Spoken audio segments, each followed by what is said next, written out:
Ron is an engineer at a construction firm. A few months ago, his company built a new mall in downtown Los Angeles. Since the mall's opening, business has been way more than expected. With so many people shopping at the mall, parking is becoming extremely difficult. Wanting to add more parking space, Ron presents an idea to his supervisors about adding a new parking lot behind the building. The board has a rule that there needs to be a fence surrounding the wall. This is so that they can reduce the chances of robbery, keep the customers happy, and keep the cars safe. Since they are running very low on money, the board creates restrictions for Ron. The board only allows Ron to purchase 400 meters squared of fencing material in order to use.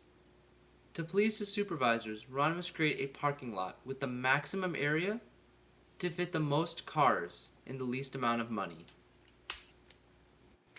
Ron has a few ideas about what he can do to build a parking lot. He needs a rectangular structure surrounded by fences. This is for the cars to park, and the mall will be located in an area behind it. With 400 meters squared of fencing, Ron must create a parking lot with the maximum area.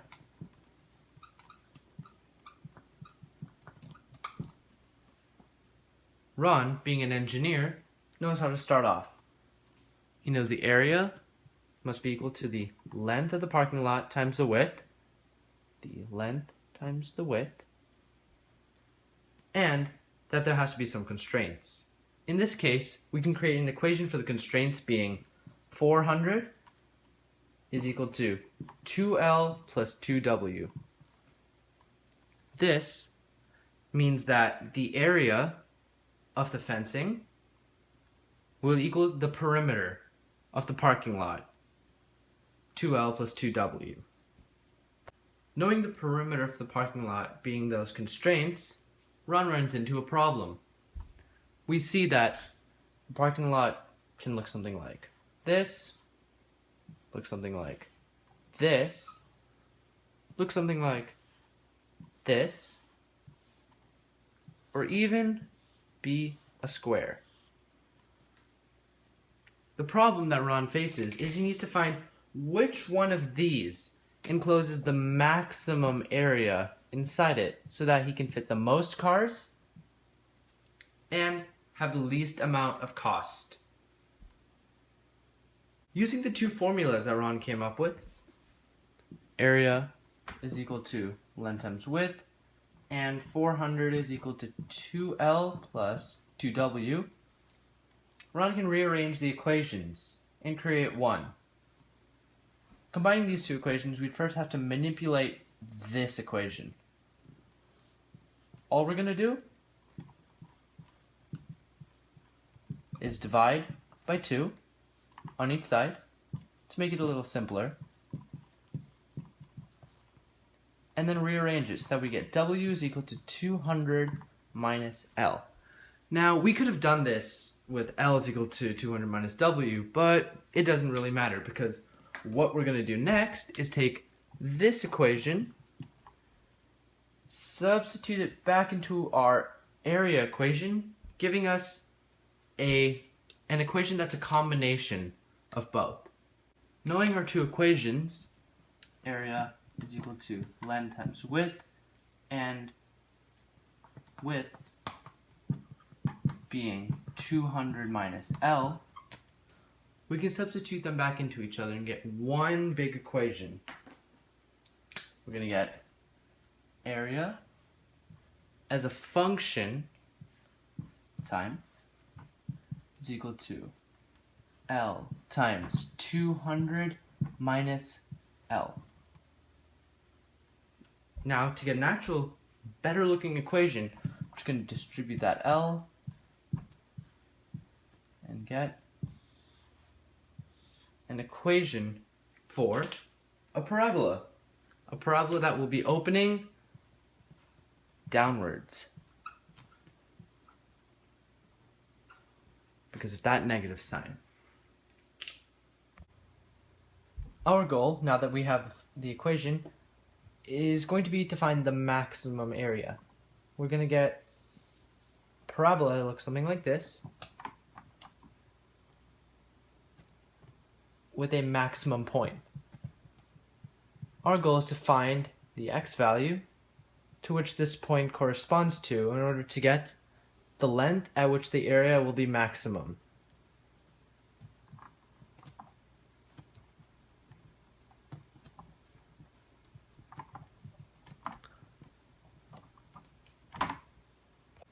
There are three ways in which we can get this maximum point. One is by using the formula c minus b squared over 4a. For this, c is going to be 0 minus 200 squared divided by 4 times negative 1. This, negatives are going to cancel out. It's going to give us 40,000 divided by 4, giving us 10,000. Now this would be the maximum y value, the y value.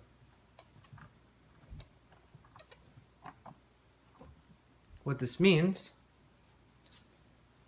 is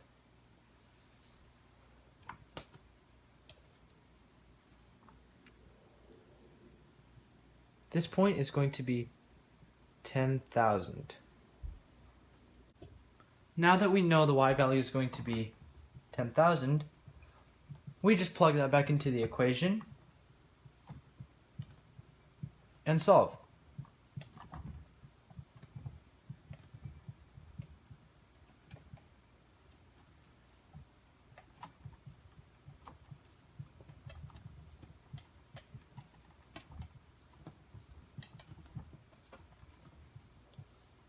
This tells us that at L is equal to 100, the length is equal to 100 meters, we will get the maximum area enclosed by the space.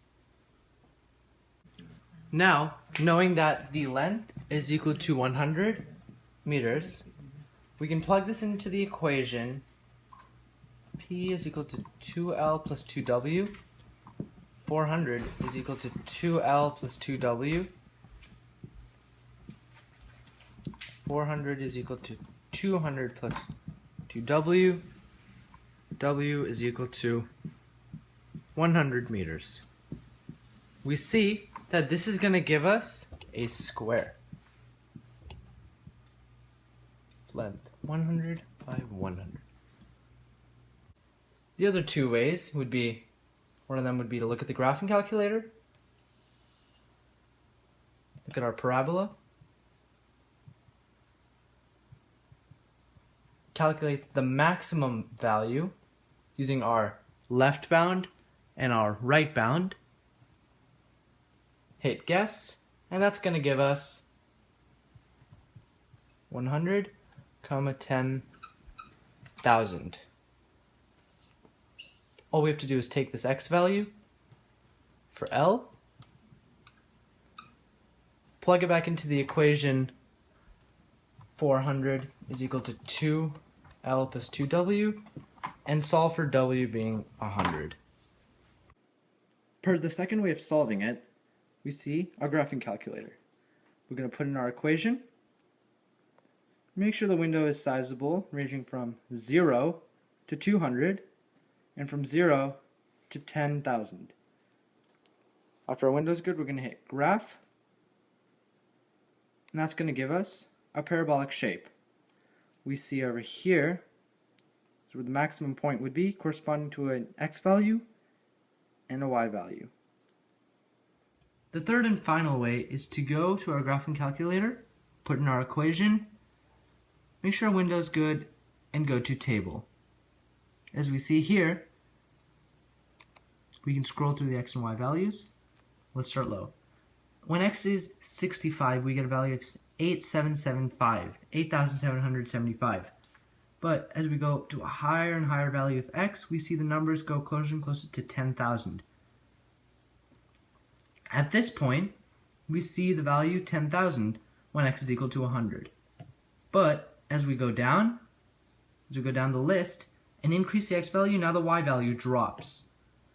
This we can see on our graph, where the value goes closer and closer to 10,000, stops at 10,000, and then drops down in y values.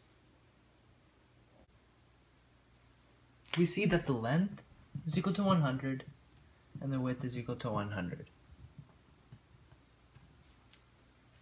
This means there's going to be a square with length of 100, width of 100, and a perimeter of 400.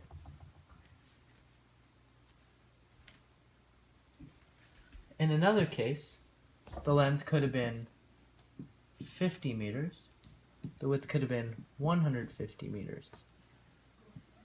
This would give us a different sized rectangle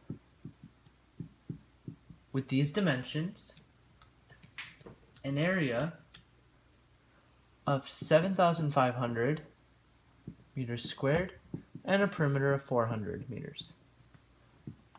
This area of 10,000 meters squared is still greater.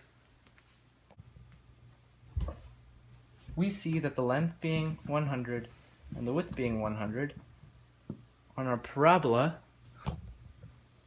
we are over here.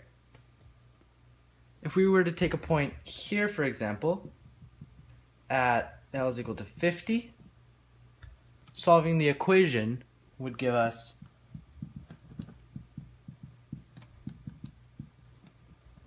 W is equal to 150. This would result in a parking lot that's a rectangular shape, 50 by 150.